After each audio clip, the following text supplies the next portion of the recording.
down those cards. Fortune teller! Cards mean different things at different times. Do you know anything about tarot cards? Oh, a crystal ball. Gather around, children. Listen to the mystic.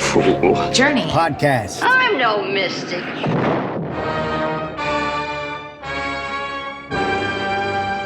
Welcome to the Mystic Fool's Journey podcast. I'm Anna, and this is Ruth. Hi. This is a Tarot Occult History bi-weekly podcast.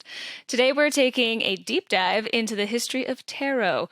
We're talking origin stories, popular myths, and answering questions like, what the heck is the Hermetic Order of the Golden Dawn? And why do I keep hearing about it? So let's dive on in. Let's do it. What was your general familiarity level with this topic before we started researching this podcast, Anna? I mean, it's one of those things where I think anyone who is practicing tarot, even beginners, will probably run across the name of this order, the Hermetic Order of the Golden Dawn. I didn't have like a bunch of deep dive information about it. It's like I knew that some of the people responsible for our most common tarot decks were in this order, but I didn't know like what they did or what the structure of the order was, or even more specifically like their beliefs. But apparently it goes pretty deep and they've influenced a lot of things. Yeah, that was me too. Like, I feel like most people that are like beginner to intermediate level tarot enthusiasts have kind of heard this name and heard of the order like throughout their journey with tarot. And I feel like I've always heard that it was like a huge deal and made a huge impact on not only tarot, but a bunch of different esoteric practices. But I just never really knew the full history or like their full impact and the ripple that they made. So I'm super stoked that we get to dive on into this today and gather a bit more knowledge here on the topic. Heck yeah. So today we are talking about the Hermetic Order of the Golden Dawn. And this story is going to sound like it's straight out of an Indiana Jones movie. We've got it all, folks. We've got some tarot, there's ciphers, and there's even a magical duel. Oh my God. We've also got some big name celebrities who were a part of the Golden Dawn, including the poet William Butler Yeats and Bram Stoker, the author of Dracula, and Sir Arthur Conan Doyle, the inventor of Sherlock Holmes. That one surprised me. I know, right? Yeah, there's not a lot of info on his involvement, so I don't think he was like a hardcore practitioner, but yeah, definitely a card-carrying member. But its famous and most notorious member is probably Aleister Crowley, one of the most well-known magicians of all time whose notoriety led to his nickname, the Great Beast. This group's influence on occult practices cannot be overstated. This group is responsible for so many advancements in astrology, astral travel, and alchemy. But today we're going to focus on their effects in the practice of tarot, because their ripple is large. Many of the most trusted books on tarot and many tarot decks themselves were born out of this group. Most notably, the Rider-Waite-Smith deck and the Thoth deck. But impressively, there are 10 total tarot decks that were created by members of this group. That is a lot. It's so many. The Hermetic Order of the Golden Dawn, or Golden Dawn for short, was a secret society that operated in the late 19th and 20th centuries in Great Britain. It was a magical order influenced by the Freemasons, Rosicrucians, and occult Hermetic mysticism. At its core, the Golden Dawn's philosophy is that a person can advance in spiritual knowledge and magical power by using esoteric tools and techniques passed down throughout history. And through hard work, they can control their own destiny. While the amount of things they accomplish is extensive, members of the group mainly focus on the spiritual development through the study and practice of Hermeticism. I'm going to need to know more about this Hermeticism. I think most people can at least associate the word hermit with it, and I'm sure there's plenty of people here listening who recognize the hermit card and probably its associations. But yeah, we should probably dive into what that means, because for me it means just staying in my house all weekend and playing video games alone with snacks. And I guess this isn't what they're doing. So Hermeticism is based on the supposed writings of this dude / like mystical figure, Hermes Trismegistus. So Trismegistus is basically a combo of Hermes, the Greek god of interpretive communication, and Thoth, the Egyptian god of wisdom. I'm only laughing because I genuinely have no idea how to say his name, and I think if you're listening and haven't seen it spelled out, it's spelled like Hermes, but of course, depending on what culture you're in, you're going to pronounce it differently. So Hermes is potentially a correct pronunciation, and then Trismegistus, I don't even know. Trismegistus? I'd love to know how that was intended to be pronounced. Yeah, I would too, but I also don't want to know because my pronunciation is just funner, I feel like. It's like a little roller coaster. Trismegistus. Heck yeah.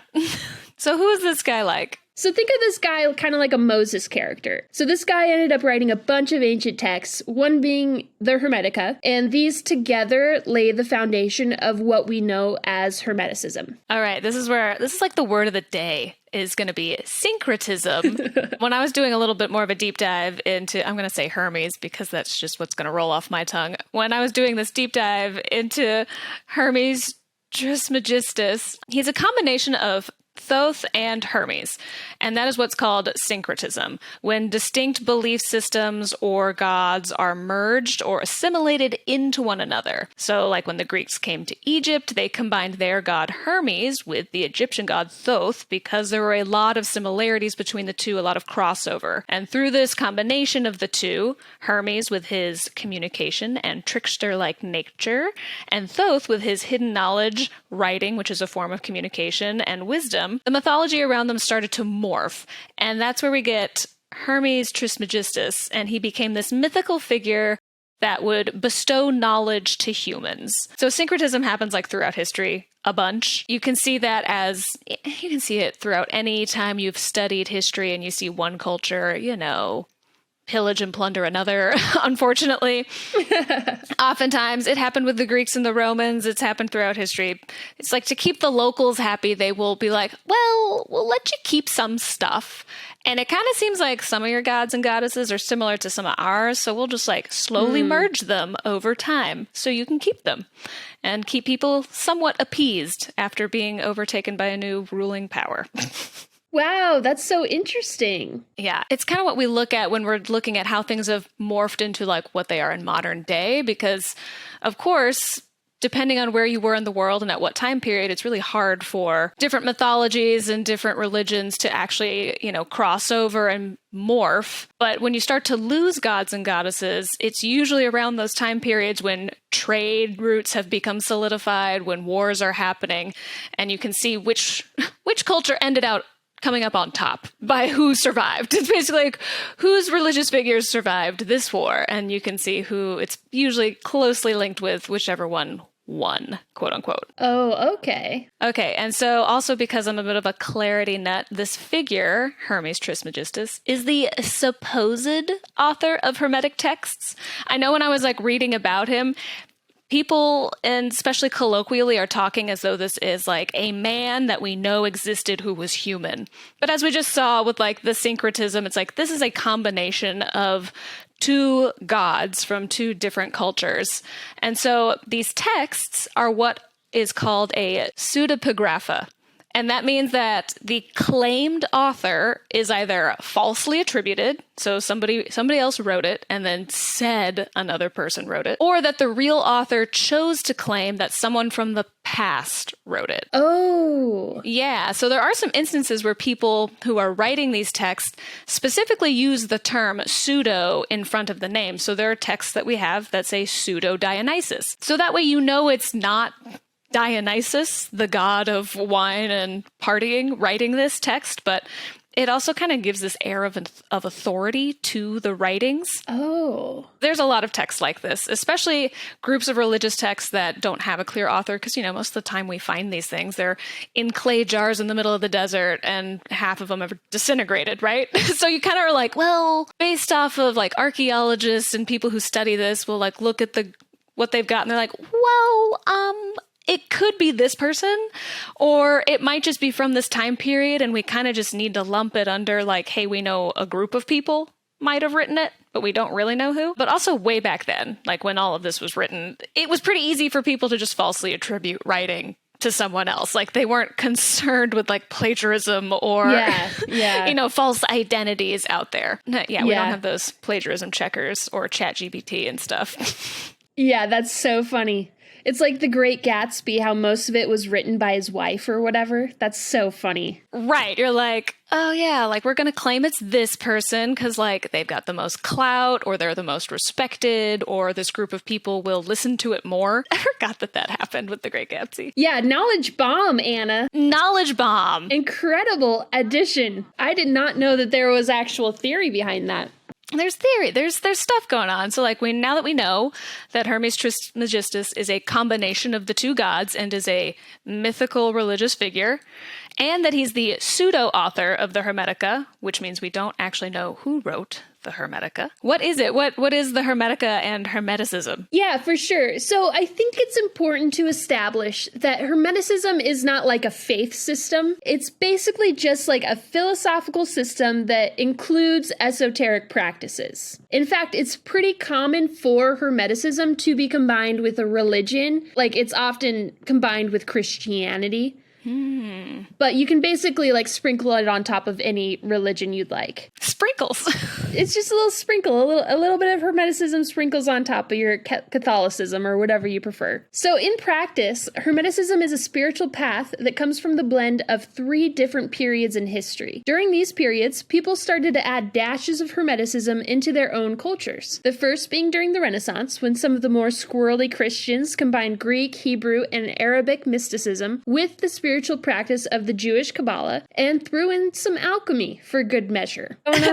Just like a casual, like, oh, if we're going to make a sundae out of religions, like I want my toppings to be from the Greek, Hebrew, and Arabic, and my ice cream is the Christianity. That's exactly what's going on here, Anna. The second period of history in this recipe was the Enlightenment and the rise of Freemasonry, whose various evolutions ended up incorporating a lot of Hermetic thought into their practices. During this period, Napoleon invaded Egypt, which led to the rediscovery of a lot of Egyptian philosophies, as well as the discovery of the Rosetta Stone, which I think you chatted a bit about last time in our last episode, how we co-opted a lot of this Egyptian lore into tarot's history. Yeah, we sure did. Yeah, the Paris had gone through like they were on an Egypt crazy phase, even before Napoleon went over there. And part of what we touched on was the fact that there was a lot of like Egyptian mysticism just kind of being made up by Europeans because they, thought it was more wise than whatever they had going on in Europe at the time. Basically, they're like, ooh, mysticism, occult. But we hadn't even found the Rosetta Stone yet, which is the key to translating hieroglyphics. So there were people just writing essays about how the tarot was from the ancient Egyptians and it was their wisdom. And we didn't even know how to read hieroglyphics yet. And people were just like, classic. Yeah, classic. Classic human move. Oh yeah, just the audacity. The audacity. The third period was the Victorian era. Due to the colonization of many Asian countries, the Europeans started to incorporate various meditational practices, including yoga and tantra. These 3 periods combined make up the core of our Hermeticism soup. There are many core pillars of this system. The esoteric practices include alchemy and astrology and the practice of theurgy, which is a type of magic that is basically the opposite of black magic. You might call it white magic. I was going to ask, I was like, is it white magic? Is it just focus on more like angels, quote unquote, or like nice celestial beings? Yeah, less hexing, more like spells and that sort of thing. Okay. Yeah. So there truly is so much to Hermeticism, but I think one of the most relevant pieces of information to us tarot readers is the phrase, as above, so below. Love that phrase. Also a fantastic horror movie if you haven't watched it yet, but that movie has nothing to do with what we're about to talk about. But I'll be sure to add it to the list. You should. It's really good. It's kind of surreal. The fun fact that I have is that as above, so below, which is so popular nowadays in terms of that's how you hear that phrase. It's actually a paraphrased version. And some have said that it's actually more of a mistranslation of the full phrase. So the translation from the original Arabic is that which is above is from that which is below, and that which is below is from that which is above. So if you're kind of like a bit of a grammar geek, knowing the correct translation might affect how you interpret what this phrase means. And that paraphrase that we have, as above, so below, like some people interpret that as like, I want to make what is above come down to earth, that kind of thing.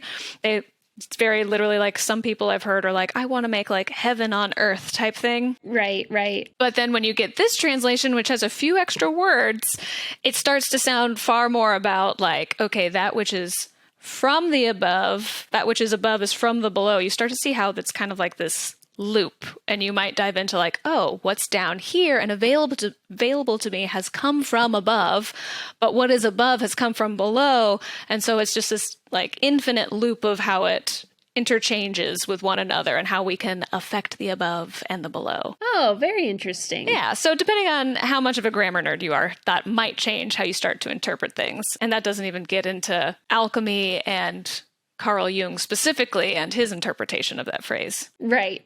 Right. If I remember correctly, Ruth, I think that this phrase is also closely associated with the Rider-Waite-Smith magician card in tarot, right? Yeah, exactly. So this phrase came from a text attributed to Trismegistus called the Emerald Tablet, and then A.E. Waite, the creator of the Rider-Waite-Smith tarot deck and a member of the Golden Dawn, later adopted it as the meaning of the magician card when he was creating his deck. But I think we'll get into that a little bit more later in the episode. That sounds magical.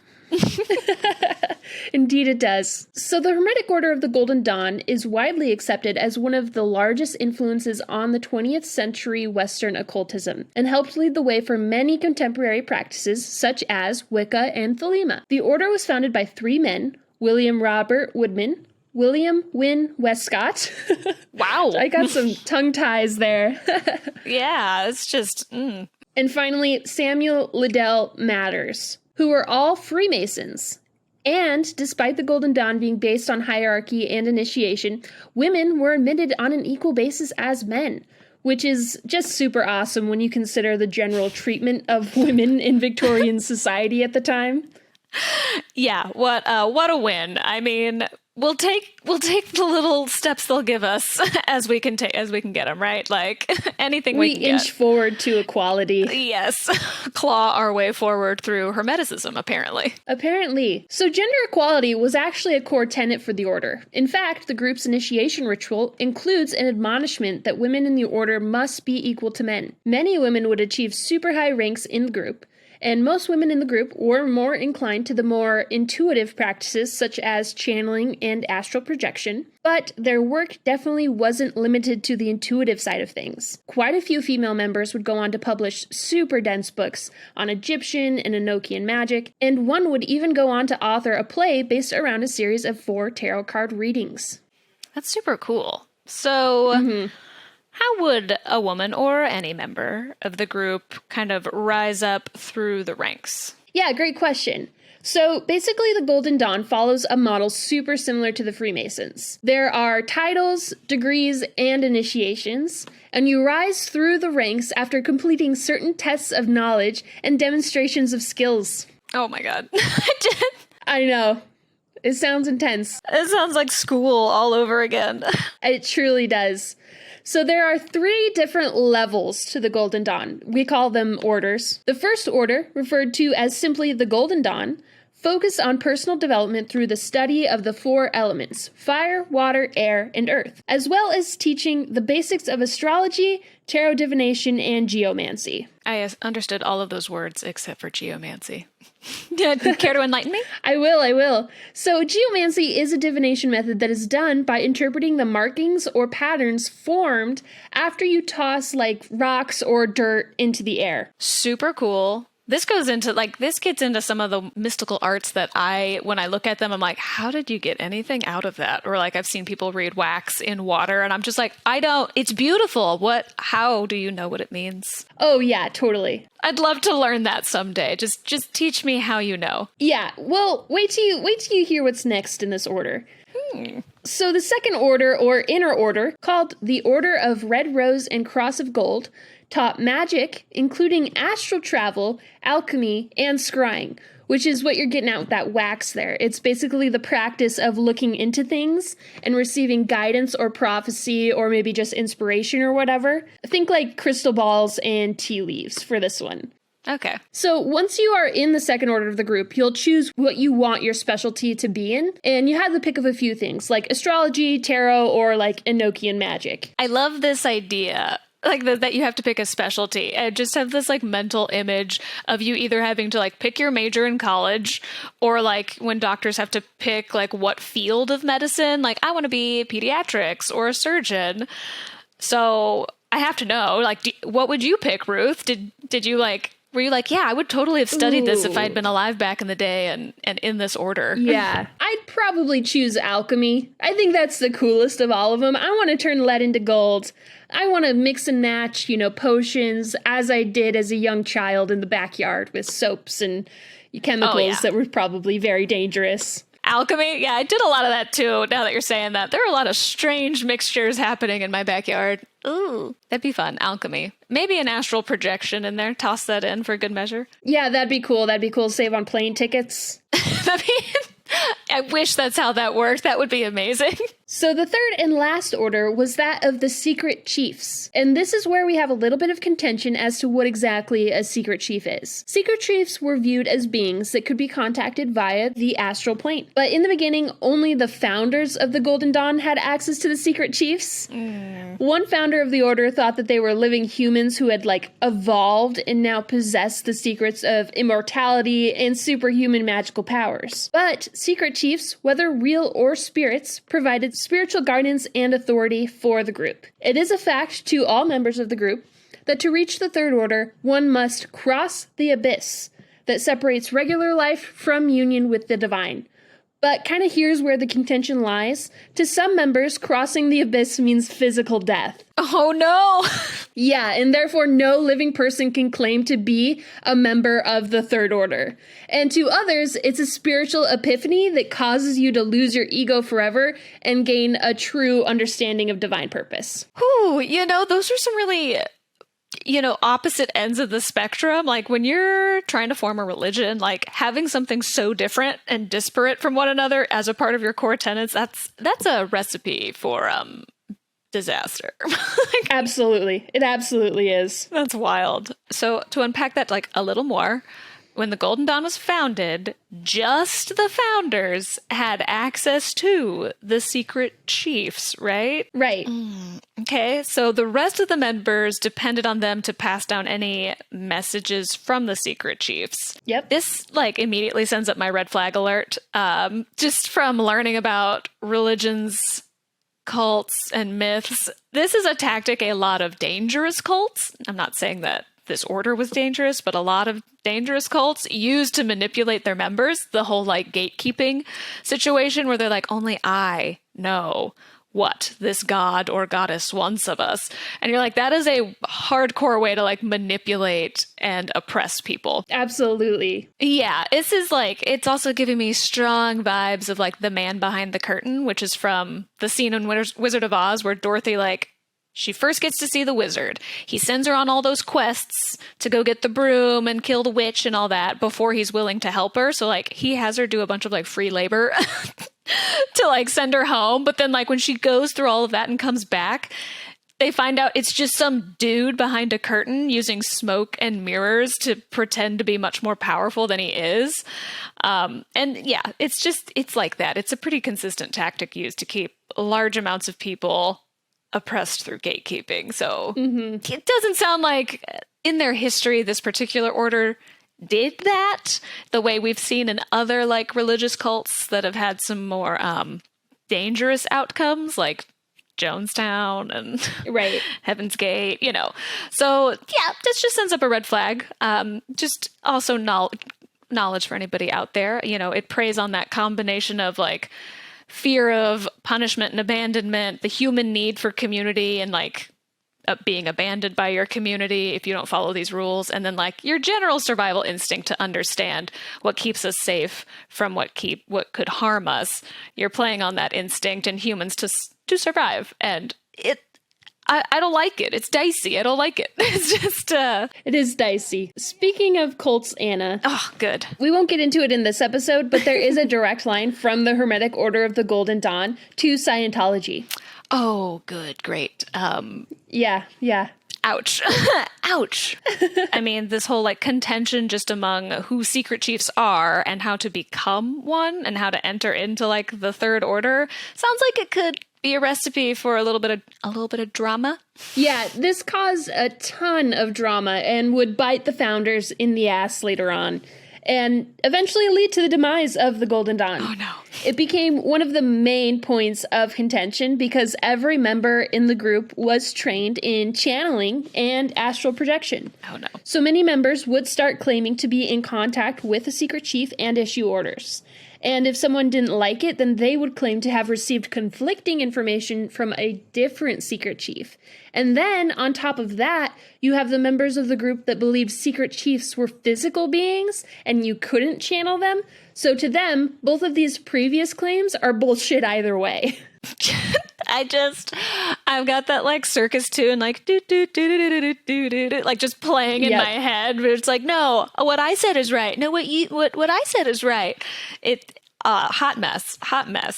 Yeah, absolutely. It didn't really become a problem until like people started attaining like the second order and higher levels to the faction. But there is actually one story about a section of the order that claimed to have channeled a chief who told them to move to New Zealand and to await the physical arrival of their chief. So the group did move to New Zealand, but that secret chief, unfortunately, just never showed up. And so, just in general, each faction of the order refused to acknowledge the authority of another faction's contact with a secret chief. Oh no. This feels like a really overly complicated way for people to avoid, like, communicating with each other clearly and finding compromise. Right? It's like, well, if I've got, like, God on my side, I don't have to talk about my emotions and find a compromise. I'll just go do that thing. Yeah, it feels like they could have benefited in addition to a lot of, like, the practices of astrology and alchemy. They could have added in like conflict management as a specialty. Right. Somebody would have benefited from being that, having that. Oh my gosh. Yeah, we need some counselors. We actually need like specific counselors who are trained in, talking about your emotions and why you disagree with one another in conflict resolution.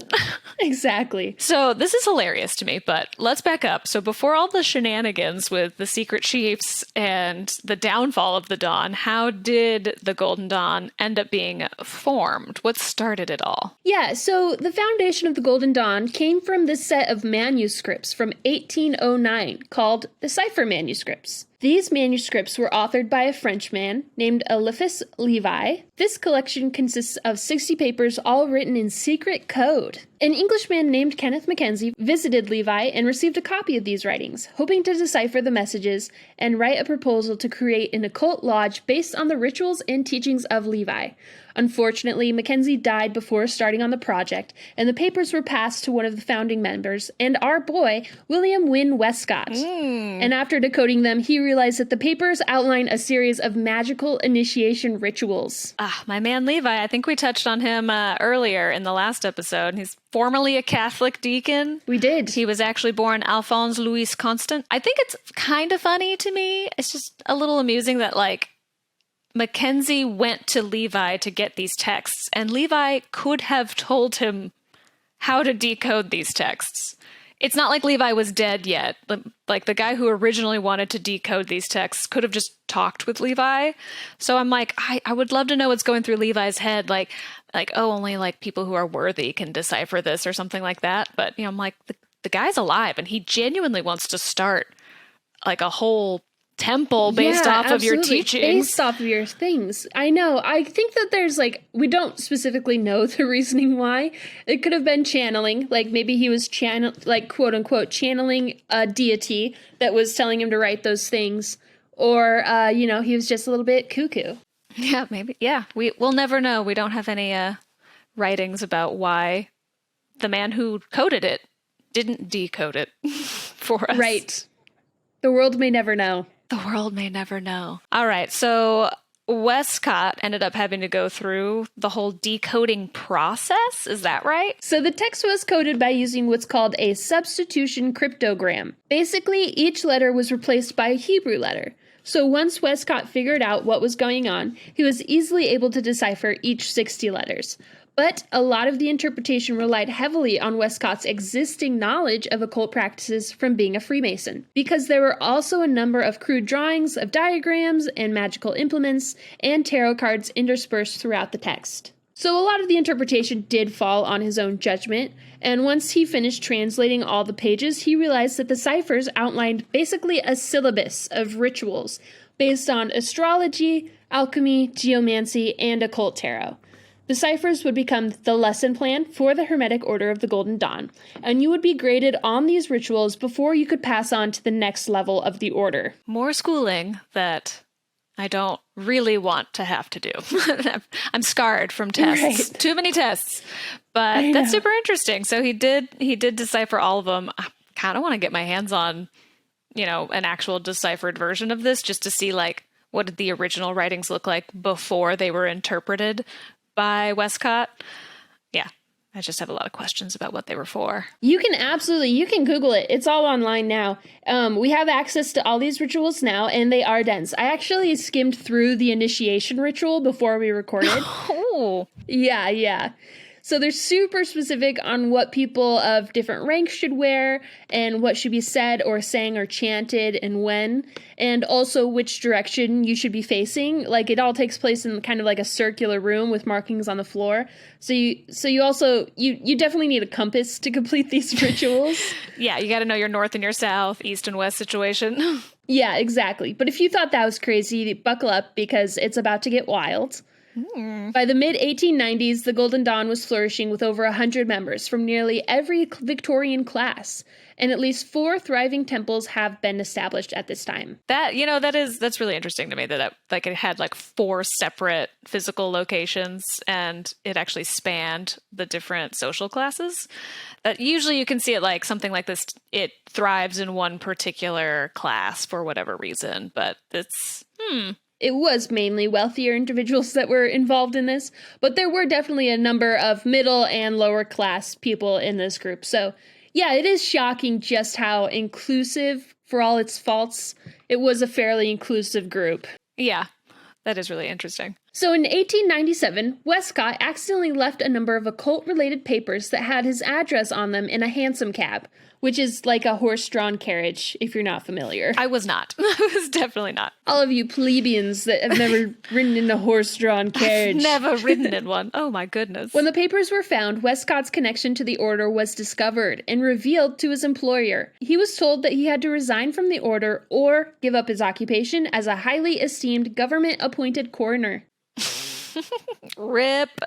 I think it's not hilarious to have your job security threatened, but it is a little hilarious that his employer would care that much that the coroner was a part of this group. It's not like this guy was a political figure going out making speeches or I'm in parliament or a duke or something like that. He wasn't a public figure out there espousing these beliefs. He's the coroner. He's just doing his job, man. Exactly. And here's some juicy drama, though.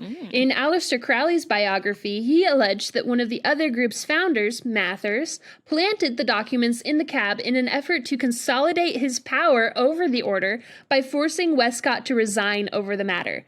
We don't technically have any way to prove this, but it does seem like Mathers and Westcott's friendship was over after this point. Ooh, ouch. Sometimes I have one of those realization that it's high school just doesn't end, and it seems like that's the case in any era. It's we haven't matured. It's so true. Beyond a certain point in our lives still, even back then in this mystical Hermetic Order, we haven't been spiritually enlightened enough to not play power games. It just seems like the super antithesis of probably what they were initially aiming for when it comes to spiritual development, this whole power struggle. Yeah, even in your secret society, you can't get away from the mean girls. Rude. We don't like the mean girls. So by 1900, the group was falling apart due to infighting and even a criminal trial. One of the main contributors to the group's demise was the great beast himself, Aleister Crowley. Nobody in the group outside of the founders really liked Crowley. Many in the group were uncomfortable with his interpretation of practices and rituals. The group eventually decided to kick Crowley out. And one of Crowley's main rivals was poet William Butler Yeats. This is wild. I'm sorry, I've never heard of a poet who had a rival and then... Oh, this is a Mean Girls. This is such a Mean Girls. How bad of a rival can it be? Is he just like writing slam poetry about you? Right? Like, when you say rivals, what is the rivalry about? What are you doing? Like, you're clearly not having fist fights in the hall at school. Like, what does that look like between two adult men? Oh man, it looks better than you could even imagine. Let's get into it. Yes. So both Crowley and Yeats wholeheartedly believed that their magical practices could have real-world effect. And they were butting heads so often that Crowley consulted with one of the group's founders, Mathers, who advised Crowley on spells that could convert members of the Golden Dawn into siding with Crowley. Mathers also advised that Crowley dress in Celtic garb to help increase his power. Wow, that is some shady shit, but I would love to know what happens after the fact. Did Crowley get people on his side? Did people kick Yeats out? What happened? So, here we are now at the infamous Battle of Blythe Road. Ooh. One day, Crowley had decided he had had enough of Yeats's bullshit and decided to challenge him to a magical duel. Yes. So, he showed up to the Golden Dawn's London headquarters on Blythe Road. He attempted to climb a flight of stairs to find Yeats and confront him, but Yeats and other members of the group stopped him before he could reach the top. So, they started hurling spells at each other, and despite claiming to be some of the most powerful magicians in the land, the battle ended when Yeats resorted to simple assault and kicked Crowley down the stairs. This is the best mental image in my mind. I'm, guessing the spells weren't really doing much in the real world, and all the spectators probably got a little bored. So now I just have this mental image of two grown-ass adults yelling like gibberish at each other in a stairwell, and it makes me wonder how they managed to, pass their Golden Dawn tests in the first place, if this is what it devolved into. Right. I know. I need somebody to recreate this for me. Yeah. Like, could you imagine if this is how, like, things were solved? Like, let's pretend your manager and, like, the manager of another department, like, got in a fight and they just started in the middle of the lunchroom yelling gibberish at each other until one of them finally just kicked the other. Like, it's just, like, the most uncool thing. You hear the term magical duel, but it was actually, like, lame. The lame-ass magical duel. The lame-ass magical duel doesn't sound very magical at all. It's just two people that can't resolve their emotional issues with one another. So after Yeats resorted to simple assault and kicked Crowley down the stairs, Crowley was then escorted out of the building and a police report was filed so he would not be able to come back. I think we can all agree that the magical duel did not live up to its dramatic name. Sure didn't. Nope. Yeats was a member of the Golden Dawn for 32 years, and Crowley went on to found a religion called Thelema that preached a hedonistic lifestyle and led newspapers to call him the wickedest man in the world. Despite both parties casting spells and hexes on each other, both men died of natural causes. What a letdown. Wow. But also what a classic move on Crowley's part. Take this lesson away. If your current cult doesn't believe in you, just make a new one. Exactly. That's basically the reason we have like a million different Christian denominations. But yeah, just start a new club.